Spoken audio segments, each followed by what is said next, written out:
منذ بداية هذه السلسلة لعلكم لاحظتم أن الأشرطة بالدارجة المغربية، وقد يطرح التساؤل عن سبب ذلك ولماذا ليست بالعربية.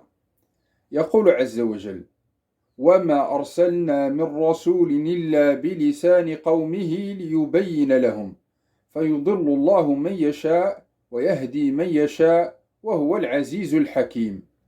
من المعلوم أن النبي صلى الله عليه وسلم والخلفاء الراشدين لم يكونوا يتكلمون كل الألسن التي دخل أصحابها إلى الإسلام، كالفارسية والحبشية ولغة الروم، ومع ذلك فقد بلغت دعوة التوحيد إلى هؤلاء الأقوام، ووحدوا الله وشهدوا برسالة محمد صلى الله عليه وسلم وبايعوا جماعة المسلمين.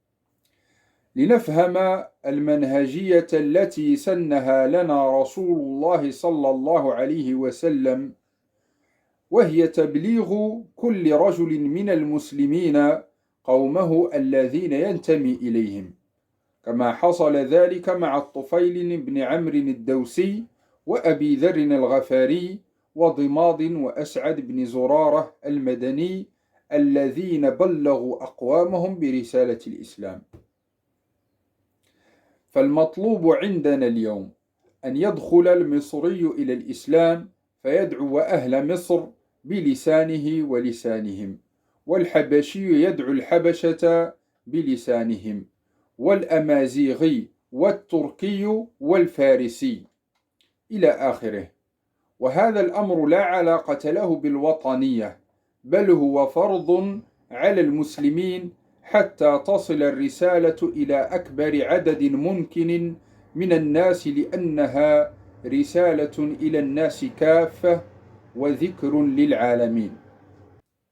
فالمسلم بعد دخول الإسلام والتمكن من عموم أدلة دعوة الجماعة ومعالم الدين، وأخذ نصيب كاف من العلم الشرعي في الفقه والأصول والقرآن والتفسير، والإلمام بجزء لا بأس به من الشبه التي يلوكها أهل الانحراف عن السبيل القويم، يتعين عليه حينئذ عدم التردد في استعمال شتى الوسائل المتاحة لإبلاغ صوت الجماعة إلى قومه، خاصة أولئك منهم الذين يختلف لسانهم عن لسان دعاة الجماعة المشهورين وليسوا من نفس القوم.